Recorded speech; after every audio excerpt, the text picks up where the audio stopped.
नमस्कार, आप देख रहे हैं सीधी बात। मैं हूं राहुल कमल।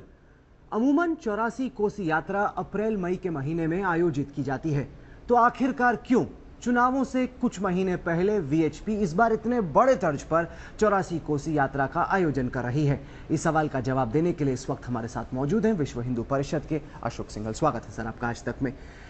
अप्रैल मई के महीने में होता है अमूमन 84 कोसी यात्रा का आयोजन। चुनाव से पहले लगता है एक बार फिर से आपको और बीजेपी को राम मंदिर याद आ रहा है।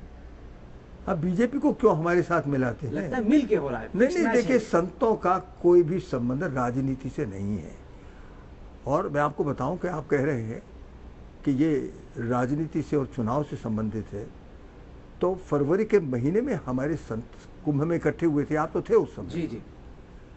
कुंभ में ये निर्णय लिया गया, 3 बड़े बड़े निर्णय थे उनके। पहला निर्णय ये था कि राम जन्मभूमि ये इसका निर्णय हो चुका है, तीनों जजेस ने दे दिया है। और बड़ी बात ये कही है कि ये मंदिर को तोड़कर बनाया गया। और उसके बाद उन्होंने ये भी कहा था कि सरकार वचनबद्ध है, क्योंकि उन्होंने सुप्रीम कोर्ट को ये एफिडेविट दिया था कि यदि मंदिर तोड़कर बनाया गया है तो हिंदुओं की भावना के अनुसार काम होगा। और इसलिए अब सरकार का ये कर्तव्य बनता है कि संसद में कानून बनाए और ये हिंदू समाज को सुपुर्द करें। ये फरवरी के महीने की प्लानिंग आपकी तभी से चल रही है, क्योंकि अप्रैल मई में कर देते जिस तरीके से पिछले कई सालों से हो रही है यात्रा। अप्रैल मई में होती है, चुनावों से पहले आप क्यों कर रहे हैं? इतने आसानी से हमारे यहाँ पर जो कार्यक्रम होते हैं उसके लिए बड़ी भारी तैयारियां लगती हैं। उसके बाद ये बात भी कही गई थी कि 70 एकड़ जो अधिग्रहित है वह सब राम जन्मभूमि के लिए समर्पित कर दी जाए। और तीसरे एक महत्व की बात यह भी उन्होंने वहां कही थी कि 480 वर्ष के बाद ये बाबरी ढांचे से हिंदू समाज को मुक्ति मिली है, क्योंकि इसके लिए 76 युद्ध हुए हैं, तमाम बलिदान हुए हैं। इसलिए ऐसा कोई प्रतीक वहां हम नहीं चाहते हैं जो बाबरी का प्रतीक वहां बने। तो देखिए, ये 3 बातें का आयोजन बहुत छोटे स्तर पे होता है। देखिए, मैं एक बात, इस बार आप अपनी पूरी ताकत लगा रहे हैं। देखिए, चुनावों से जोड़कर तो लोग देखेंगे ही। मैं आपको इसलिए बता रहा हूं कि उसके पश्चात फिर ये तय हुआ था कि राष्ट्रपति महोदय के पास इन बातों को रखा जाए। 30 मई को राष्ट्रपति महोदय ने समय दिया और हमारे संत लोग मिलने के लिए गए थे। 11-12 जून को फिर से हमारे संत ये इकट्ठे हुए हैं, मिले हैं। मैंने इन सब चीज़ों के लिए समय लगता है। उसी समय उन्होंने अपनी योजना बताई कि अगस्त के महीने में हम ये बड़ा आयोजन करेंगे। 84 कोसी यात्रा, ये आपने बताया कोई निश्चित निर्धारित समय है उसके लिए, ये झूठ है।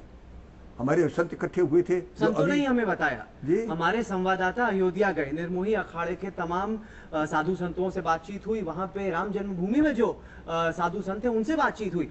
उन्होंने कहा कि ये धार्मिक यात्रा नहीं है तो राजनीतिक यात्रा। ये तो साधु संत कह रहे हैं। अशोक जी, आप किनसे मिलने गए थे? मैं ऐसा मानता हूं कि पूरा अयोध्या इसके साथ है। देखिए, ये यात्रा राजनीतिक नहीं है और राजनीति इसका संबंध आप जोड़िए भी मत। जब ये कार्यक्रम तय हुआ है तो मैं आपको एक बात बताना चाहता हूं। है क्या ये यात्रा? ये यात्रा, हमारे संतों ने कहा कि हमारे देश में परिषद की दृष्टि से भी 40 प्रांत है। हर प्रांत से 100, 150, 200 संत एक दिन के लिए आएंगे, पदयात्रा करेंगे और पदयात्रा करने के बाद दूसरे दिन जो तंबू में बैठे भगवान हैं उनके दर्शन करके चले जाएंगे। अब इतनी यात्रा कितनी है? 200 संत आएंगे, 2 पड़ावों पर जाएंगे वो, क्योंकि 20 दिन की यात्रा है, 40 पड़ाव हैं। 2 पड़ाव में 1 दिन जाना होगा। तो जो लोग बाहर से आएंगे 1 दिन के लिए आएंगे और 2 स्थानों पर कार्यक्रम करेंगे। मैं एक प्रश्न पूछना चाहता हूं, इसके लिए कितने बड़ी फौज की जरूरत थी? 1 दर्जन लोग हमारे पुलिसकर्मी इसको संभाल सकते थे। और इस बात को मुलायम सिंह ने अच्छी प्रकार से समझा जब हम लोग उनके पास 17 तारीख को गए थे कि ये यात्रा हम निकालना चाहते हैं। और इसमें जो पड़ाव है उस पड़ाव में वहीं के नजदीक के लोग इकट्ठे होने वाले हैं। कोई उत्तर प्रदेश से इधर उधर से दौड़ करके वहां लोग कोई नहीं आने वाले। नहीं, लेकिन हमारे संवाददाताओं ने तमाम लोगों से बातचीत की, कोई गर्मजोशी नजर नहीं आ रही। जिस तरीके का राम जन्मभूमि मूवमेंट को लेकर 90 के दशक में गर्मजोशी नजर आती थी, लोग काफी ठंडे हैं इस यात्रा को। अरे भाई, वो अयोध्या में कोई यात्रा है ही नहीं। उसके इर्द गिर्द जिन डिस्ट्रिक्ट्स में जा रहे हैं वहां पे भी हम घूमे। आपको यात्रा जहां पर पुत्रेष्टि यज्ञ हुआ था भगवान का जी, वहां पर यह यात्रा शुरू होगी। अब वहां जाएंगे तो हजारों लोग आपको मिलेंगे जो कहेंगे हम यात्रा में आने वाले हैं। हमारे इस यात्रा में वो स्थान है कि जहां दशरथ जी ने और समाधि ली थी, जहां पर 14 वर्ष तक, और नंदी गांव में हमारे भरत जी ने और 14 वर्ष तक राज्य संभाला था, खड़ा और सामने रख करके। इन यात्राओं में वो स्थान पड़ने वाले हैं, ये गांव के अंदर स्थान है। आप शहर में कहाँ जा रहे हैं? गोंडा में जाएंगे कुछ नहीं मिलेगा आपको, बस्ती में जाएंगे कुछ नहीं मिलेगा, आप अंबेडकर नगर में जाएंगे कोई नहीं मिलेगा, अयोध्या में भी कुछ नहीं मिलेगा, क्योंकि अयोध्या में यात्रा जा ही नहीं रही है। ये यात्रा जो है ये शुरू कहाँ से हो रही है? मखोड़ा गांव से शुरू हुई, जहां पर पुत्रेष्टि यज्ञ हुआ था। आप वहां गए क्या? वहां आप जाकर पता करेंगे तो जो भी जहां पर भी ये जो अमूमन यात्रा आप खुद कह रहे हैं कि बहुत छोटे स्तर पे होती है, कुछ ही पड़ाव- साधु संत आते हैं, उसमें इस बार आप इतनी ताकत क्यों लगा रहे अरे हम हैं? ताकत लग नहीं रहा लगा- है कि आप उत्तर प्रदेश में लोगों में सांप्रदायिक भावनाएं पैदा करने देखिए, की कोशिश कर रहे हैं। पड़ाव स्थल तो गांव में है। हम्म। गांव के लोग इर्द गिर्द के इकट्ठे होने वाले हैं, वही लोग वहां पर यात्रा में जाने वाले हैं। इसमें आश्चर्य की बात यह है, इसमें कौन सी ऐसी बात थी कि जिसके कारण से इस पर प्रतिबंध लगाया गया है?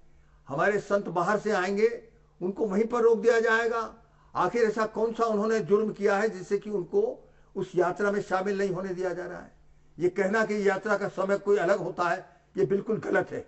हमारे संतों ने स्पष्ट रीति से, जगत गुरु ने बताया कि किसी समय यात्रा हो सकती है। ये नहीं, अयोध्या में एक बहुत अहम संत हैं सुरेंद्र दास करके, उन्होंने बोला एक मैं सवाल नहीं पूछा जाए, मैं सवाल बता रहा हूं। उन्होंने कहा कि चौमासा वो 4 महीने होते हैं जब भगवान राम ने भी इंतजार किया था रावण पर हमला करने से पहले, जब वो सीता को उठा के ले गए थे, कि ये चौमासा खत्म हो उसके बाद ही कुछ काम होगा। तो आप चौमासा के दौरान क्यों इस तरह की यात्रा आप मुझे बताएंगे चौमासा क्या अयोध्या में कोई मनाता है? चौमासा हमारे यहाँ पर चौमासा मनाने वाले शायद सन्यासी संत हैं, बहुत थोड़े मनाते हैं, शायद 10-20 मनाते होंगे, मगर चौमासा कोई भी संत नहीं मनाता अयोध्या में। सब चौमासा के समय अपना धर्म यात्रा और धर्म के कार्यक्रम, जागरण के नहीं, कार्यक्रम तो पिछले साल आपने बड़े तर्ज पे क्यों नहीं की यात्रा? काहे पिछले साल आपने क्यों नहीं की? अगर आपको 84 कोसी यात्रा ही करनी थी तो वीएचपी ने 2 साल पहले कर दी होती। अरे चुनाव ये के वीएचपी नजदीक की यात्रा नहीं है, ये संतों की यात्रा है, और संतों लोग जो निर्णय करते हैं तो वो आप हम बैठ करते के हैं। क्यों इंटरव्यू दे रहे हैं फिर? जी, अगर वीएचपी की यात्रा नहीं है तो जगह जगह जाके आप इंटरव्यू क्यों देखिए, दे रहे हैं? लाजमी तौर पे वीएचपी का समर्थन है इस यात्रा देखिए, को। संतों का, हम संतों जब निर्णय करते हैं उसके पीछे हम उनके कार्यक्रमों को क्रियान्वित करने का काम ये अशोक सिंघल का है, हमारे श्री चिंतु परिषद का है। वो निर्णय वो करते हैं। आज तक 1984 से लेकर ये कार्यक्रम चला आ रहा है। कभी भी अगस्त में नहीं होता, सितंबर में नहीं होता। ये क्या बता चीज? दीजिए पिछली दफा अगस्त और सितंबर में कब हुई थी यात्रा? अरे भाई, अगस्त सितंबर का क्या करें? जब हमारे संत निर्णय करेंगे तब यात्रा होगी कि आप अमूमन तय करने अप्रैल लग मई में जाएंगे? होता है कि नहीं सर? जी? अमूमन तो अप्रैल मई में होती है यात्रा। अरे भाई, आप समय तय करने वाले हैं कि संत तय करने वाले हैं? समय पे ही तो सवाल उठता है, क्योंकि चुनाव नजदीक आ रहे हैं, क्योंकि ओपिनियन पोल ये दिखा रहे हैं कि बीजेपी की सुई उत्तर प्रदेश में बढ़ नहीं रही। देखिए, उसको धक्का लगाने के लिए BJP साथ दे रहा है। देखिए, संतों का राजनीति से कोई संबंध नहीं है। बीएचपी का तो है। वीएचपी जो है संतों के पीछे है, वीएचपी किसी राजनीतिक दल के पीछे नहीं है। मगर जो संत कार्यक्रम तय करते हैं उनको पूर्ण करने का काम हमारा है। क्या कौन इकट्ठे होने वाले लोग? मैं आपसे पूछता हूं, गांव के लोग इकट्ठे होने वाले हैं? कोई वीएचपी का बड़ा भारी वहां पर मजमा इकट्ठा होने वाला है? वीएचपी के लोग इकट्ठे होने हकीकत है कि नहीं? सारे के सारे आपके एक्टिविस्ट जगह जगह जाके समर्थन बनाने की कोशिश कर रहे हैं इस यात्रा को नहीं है, लेकर। गांव के लोग सब इकट्ठे हो रहे हैं वहां, और गांव के लोग ये पदयात्रा करते रहते हैं। कोई आज कोई नई बात नहीं हो रही है। एक पड़ाव से लेकर दूसरे पड़ाव तक जाएंगे। तो आपने सवाल का जवाब नहीं दिया। पिछले साल क्यों नहीं की यात्रा? पिछले से पिछले साल आपने क्यों नहीं की? पिछले से पिछले के पिछले साल आपने क्यों नहीं की यात्रा? संतों से पूछिए या ना, काय के लिए नहीं करते हो? ये संतों को आप डिक्टेशन देंगे क्या? और संतों को कोई डिक्टेशन नहीं दे सकता। नहीं तो फिर ये याद आपको चुनाव से पहले ही भाई क्यों आता है? देखिए, अगर ठंडा पड़ा हुआ था पूरा राम मंदिर का एजिटेशन, चुनाव से पहले ही क्यों याद आता है? संत तय करते हैं। संत लोग फरवरी में इकट्ठे हुए थे, फरवरी में उन्होंने निर्णय किया। आप संतों को चलाएंगे, हाकेंगे उनको? संत किसी के हाके नहीं हाके जाएंगे, किसी राजनीतिक दल के कहे नहीं चलते हैं। वो संत अपने रास्ते से चलते हैं। संत फरवरी में इकट्ठे हुए, आप उनसे कहेंगे आप जनवरी में क्यों नहीं इकट्ठे नहीं हुए? आप पिछले साल क्यों नहीं इकट्ठे हुए? कुंभ के समय कोई चुनाव था क्या? और कुंभ में इकट्ठे आपने देखा 10 करोड़ लोग वहां पर इकट्ठे हुए थे। ये कितनी बड़ी हमारे गंगा के प्रति भक्ति है। राम के भक्ति भी वहां पर दिखाई दी। ये आंदोलन का जब लोगों ने स्वरूप देखा है, 10,000 संत इकट्ठे थे जहां पर यह निर्णय हुआ है। आप संतों को आप डिक्टेशन देना चाहते हैं कि आपने पिछले साल क्यों नहीं किया, आपने अप्रैल में क्यों नहीं किया, आपने दिसंबर में क्यों नहीं किया? तो हम कौन होते हैं उनसे इस प्रकार की बात करने वाले? मैं नहीं कर सकता इनसे बात प्रकार की बात। मैं उनसे इतना ही कह सकता हूं कि भाई आपने निर्णय किया है, हम इस निर्णय का पालन करेंगे। उन्होंने हमसे कहा कि हमको मिलना है राष्ट्रपति से। संत लोग आए, उनको हमने राष्ट्रपति से मिला दिया। उसके बाद उन्होंने कहा हम 11-12 तारीख को हम हरिद्वार में इकट्ठे होंगे, कार्यक्रम तय करेंगे। उन्होंने कार्यक्रम हमको दिया है, हमने उस कार्यक्रम को ले लिया है और हम उस कार्यक्रम में लगे। इलाहाबाद में आपकी हमारी मुलाकात हुई थी। इंटरव्यू में आपने कहा था कि नरेंद्र मोदी की लोकप्रियता इस वक्त जवाहरलाल नेहरू से भी ज्यादा है देश में, लेकिन उसके बाद जितने भी ओपिनियन पोल आए उन्होंने दिखाया कि लोकप्रियता के बावजूद नरेंद्र मोदी बीजेपी को सीटों में फायदा नहीं पहुंचा पा रहे, और लग रहा है कि इसी से पैनिक में आके अब आप ये सब यात्रा निकाल रहे हैं ताकि बीजेपी को उत्तर प्रदेश में फायदा हो जाए। मान लीजिए हकीकत तो यही है, कीजिए सीधी बात। देखिए, एक बात मैं आपको बताऊं, ये संतों की यात्रा, संतों का विश्वास राजनीतिक दल में नहीं है। वे अपने प्रभाव से राम भक्त तैयार करते हैं और राम भक्त इतनी बड़ी संख्या में तैयार होते हैं जैसे गंगा भक्त है। आपने देखा किस प्रकार से 10 करोड़ लोग गंगा भक्त गंगा में स्नान करने के लिए आए। वैसे ही हमारे संत 20 हजार संत इस काम में लगे हैं कि राम की भक्ति और राम भक्त तैयार किए जाएं, जिससे कि राम जन्मभूमि का मंदिर राम भक्तों के द्वारा। तमाम संत भी तो चाहेंगे कोई ऐसा प्रधानमंत्री बने जिसका धर्म, जिसका सरोकार उनके विश्वास के नजदीक हो। ये ठीक है, राम भक्तों का समर्थन उनको रहेगा कि जो राम भक्तों के लिए सहयोग देने को तैयार होंगे। और ये स्वाभाविक है कि आज कांग्रेस की जो स्थिति इस देश में बनी हुई है और जिस प्रकार का उन्होंने चरित्र संसार के समाज के सामने रखा है, देश के सामने रखा है, कितनी गिरावट आज सत्ता के अंदर आई है, इसके कारण से आज लोगों के सर नीचे हो गए और हमारे संत ये महसूस करने लग गए हैं कि दूसरा स्थान तो केवल इस देश में राष्ट्रीय दल के रूप में भारतीय जनता पार्टी का है। और मुझे मालूम है कि जब संत इकट्ठे हुए तो उस संतों ने भी कई बार मोदी का नाम लिया, तो मोदी का नाम तो लोगों की आंखों के सामने है। और मेरा ऐसा भी मानना है कि मोदी भी राम जन्मभूमि के इस आंदोलन की उपज है, क्योंकि राम भक्त जो गए थे गोधरा में जलाए गए और जलाने के बाद जो 72 घंटे की घटना हुई है, उसमें मेरा ऐसा मानना है कि एक राम की शक्ति उनके अंदर प्रवेश कर गई। एक अजेय पुरुष के रूप में हम उनके स्वरूप को, व्यक्तित्व को देख रहे हैं कि वो किस प्रकार से देश में छा गए। कोई डिवाइन पावर काम कर रही है, ये भी लोगों को लग रहा है कि सारे देश में एक व्यक्ति कैसा छा सकता है। तो मेरा ये मानना है कि संत उनके लिए काम कर रहे हैं, ये कहना तो संतों को बहुत छोटा कर। पर एक भी बार जितने भी भाषण मोदी जी ने अब तक दिए हैं उसमें उन्होंने ना राम मंदिर का जिक्र किया है, ना उन्होंने दोबारा वहां पे किसी मंदिर बनाने की बात की है। तो आप तो बड़ी आस्था डाल रहे हैं उनमें, लेकिन उन्होंने अब तक एक भी बार बाबरी मस्जिद का, ना राम मंदिर का जिक्र किया। अब पूरी सरकार जब चलानी होती है तो पूरी सरकार चलाने में बहुत बड़े बड़े मुद्दे विकास के यह सामने आते हैं। राम जन्मभूमि का मुद्दा ये हमारा सांस्कृतिक मुद्दा है। संतों का सोच यह है कि हमारे देश में राजनीतिक दल, उनको समर्थन राम भक्तों का मिलेगा तब उनको तब मिलेगा, उनको यश भी मिलेगा, अपयश भी मिलेगा। अगर वो समर्थन करेंगे तो उनको यश मिलेगा। भारतीय जनता पार्टी आप कह रहे हैं कि यश मिलेगा। देखिए, मोदी जी ने अब तक एक भी बार ये वादा नहीं किया कि अगर वो पीएम बन गए तो वहां राम मंदिर बनेगा। अब तक तो एक भी बार नहीं कहा। उनके द्वारा भेजे गए अमित शाह गए थे वहां और अमित शाह ने तो स्पष्ट बोला कि मंदिर बनेगा। अमित शाह मोदी नहीं है, पीएम वो नहीं बनेंगे। अगर जीत होती है तो मोदी की होगी। मोदी तो खामोश है, बाद में बोल देंगे अमित शाह ने बोला, मैंने तो नहीं बोला। मेरे बहुत संबंध है मोदी से, जानते हैं। और मेरा ऐसा मानना है कि संसद के भीतर अगर भविष्य में आना है तो अकेले मोदी से नहीं होगा, भारतीय जनता पार्टी से नहीं होगा। जब तक राम भक्तों की बहुत बड़ी संख्या नहीं जाएगी, और मेरा कहना है 300 लोग जीत करके जाएंगे, राम भक्तों के माध्यम से जीत करके जाएंगे।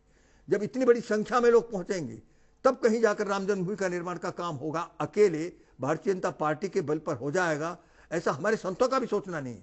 वो तो राम भक्तों की निर्मित में लगे, किसी राजनीति में नहीं लगे। अभी तो आपने पूरी गेम दे दी।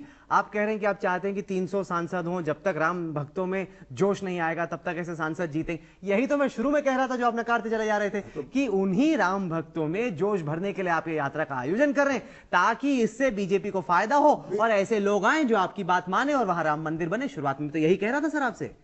तो ये तो हम भी कह रहे हैं कि संत इसीलिए कार्यक्रम चलाए हुए हैं भाई साहब, और संत जो चलाए हुए हैं राजनीतिक फायदा हो जाए। आप मान रहे हैं मेरी बात, मगर वो राजनीतिक नहीं है। देखिए ये साहब सोचिए, चुनाव में जीत किसकी होगी, सांसद कौन बनेगा, हार किसकी होगी, यश किसको मिलेगा, ये सब राजनीति की तो है। यश और अपयश की बात ये हमारे संतों के द्वारा राम भक्तों के कारण से है, वो किसी राजनीतिक दल में नहीं है। आप कहें कि राजनीतिक दल में किसी में शामिल है, भारतीय जनता पार्टी में शामिल है या किसी और पार्टी में, स्टेट पार्टी में किसी में शामिल है। हो सकता है बहुत सी स्टेट पार्टीज जो है राम जन्मभूमि के बारे में वो नरम होंगी, उनको हो सकता है उनको भी सहयोग हो, ये यश कौन लेना चाहता है, अपयश कौन लेना चाहता है, ये उनका काम है। नहीं, पर आपने बताया नहीं, मोदी जी ने एक दफा नहीं कहा कि वहां पे राम मंदिर बनेगा। वो तो केवल विकास की बात करते हैं, गवर्नेंस की बात करते हैं, गुजरात मॉडल की बात करते हैं। आपको कैसे मिला, अगर आपने इतनी मेहनत कर भी दी उनके पीछे और वो बन भी गए पीएम, कि वो बनाएंगे राम मंदिर? मोदी एक व्यक्ति नहीं, वाजपेयी जी ने भी तो नहीं बनाया था जब वो थे। मोदी एक व्यक्ति नहीं है, मोदी एक संस्था है, और वो भारतीय जनता पार्टी की संस्था है। अभी ये सारा विषय बड़ी तेजी के साथ चल रहा है, और मेरा ऐसा मानना है कि राम जन्मभूमि का विषय, ये भारतीय जनता पार्टी निश्चित रूप से जब राम भक्तों के साथ मिलकर की उसकी सरकार बनेगी तो निश्चित रूप से ये कार्य पूरा होगा। वीएचपी से तो मोदी जी के रिश्ते पहले अच्छा हुआ करते थे, जब वो मुख्यमंत्री बन गए। आपके निजी रिश्तों की मैं बात नहीं कर रहा, मैं गुजरात में वीएचपी की बात कर रहा हूँ, जहाँ पे वीएचपी क्यों ना बात करें, वीएचपी तो वीएचपी है। गुजरात में तो पत्ता काटा हुआ है मोदी जी ने आपका। प्रवीण तोगड़िया की उनकी बनती नहीं है बिल्कुल भी, प्रवीण तोगड़िया को निकलने नहीं देते, कुछ अपना प्रोग्राम करने नहीं देते, उनका तो पत्ता पूरी तरीके से मोदी जी ने काटा हुआ है। प्रवीण तोगड़िया से हम सहमत नहीं है। प्रवीण तोगड़िया से हमारा विश्व हिंदू परिषद पूरा का पूरा, यहीं पर बैठे थे हम सब लोग, उनके इस कार्य से किसी की सहमति नहीं है। पूरा विश्व हिंदू परिषद यह कहता है कि गुजरात के भीतर अगर आज हम यात्रा निकाल सकते हैं तो उसका कारण यह है कि मोदी ने, नहीं तो उसके पहले हमारी रथ यात्रा नहीं निकल पाती थी। वहां पर आक्रमण हुआ करते थे, हमले हुआ करते थे, कर्फ्यू लगा करता था। जब से ये इनकी सरकार बनी है 10 वर्ष से वहां पूरी शांति छाई हुई। कई सारे जो गुजरात में वीएचपी के कार्यकर्ता हैं वो तो कहते हैं कि पूरी शांति छाई हुई है। इसीलिए हमारे यहाँ पर जो विश्व हिंदू परिषद की प्रधान जो समिति है, उस समिति ने कहा कि मोदी का जो भी कार्य रहा इसके कारण से पूरी शांति रही है, और इसलिए जो जनता ने समर्थन उनका किया है, हम जनता को बधाई देते हैं। इस प्रकार बड़ी बात कह रहे हैं आप, कह रहे हैं कि प्रवीण तोगड़िया जो गुजरात में मुहिम चला रहे हैं गुजरात सरकार के खिलाफ, मोदी के खिलाफ, वो गलत है। हाँ, गलत है। और आप ये कह रहे हैं कि प्रवीण तोगड़िया को ऐसा नहीं करना चाहिए, और मोदी का साथ प्रवीण तोगड़िया को भी देना चाहिए। पर वो तो कहते हैं कि वीएचपी वो हैं, आप नहीं है। वो कहते हैं कि वीएचपी की राय आप हुआ करते थे, अतीत आप हैं, वर्तमान वो हैं।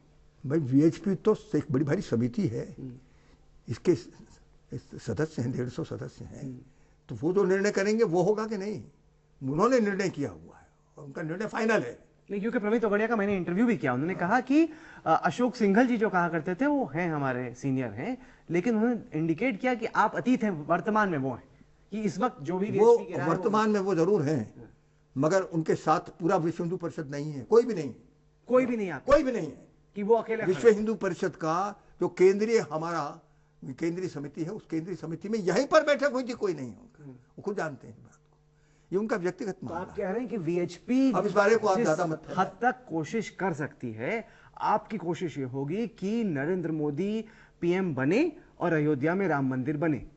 देखिए, ये आप हमारी कोशिश होगी, हमारी कोशिश केवल यही है कि राम भक्तों का एक बहुत बड़ा ऐसा समूह खड़ा हो, करोड़ों लोगों का समूह खड़ा हो, जो इस देश में राम भक्तों की संख्या इस प्रकार की खड़ी करें जैसे कि 300 लोग जीत करके आए और इस देश के भीतर राम जन्मभूमि के मंदिर का निर्माण का काम राम भक्त पूरा करा सके। तो अशोक जी, आपने सीधी बात कार्यक्रम के लिए वक्त निकाला, कुछ बातें आपने मानी, कुछ बातों को आपने नहीं माना, लेकिन जनता मतलब खुद निकाल लेगी। सीधी बात कार्यक्रम में आने के लिए आपका बहुत बहुत धन्यवाद। तो ये थी अशोक सिंघल से आज की सीधी बात। ये कार्यक्रम आपको कैसा लगा? आप अपनी राय हमें ईमेल के जरिए भेज सकते हैं। हमारा ईमेल का पता है sp@aajtak.com। साथ के साथ इस कार्यक्रम को आप हमारी वेबसाइट पर देख सकते हैं, जिसका पता है www.aajtak.in/सीधी बात। तो अगले सप्ताह एक बार फिर से मुलाकात होगी। तब तक के लिए देश और दुनिया की बाकी खबरों के लिए आप देखते रहिए आज तक।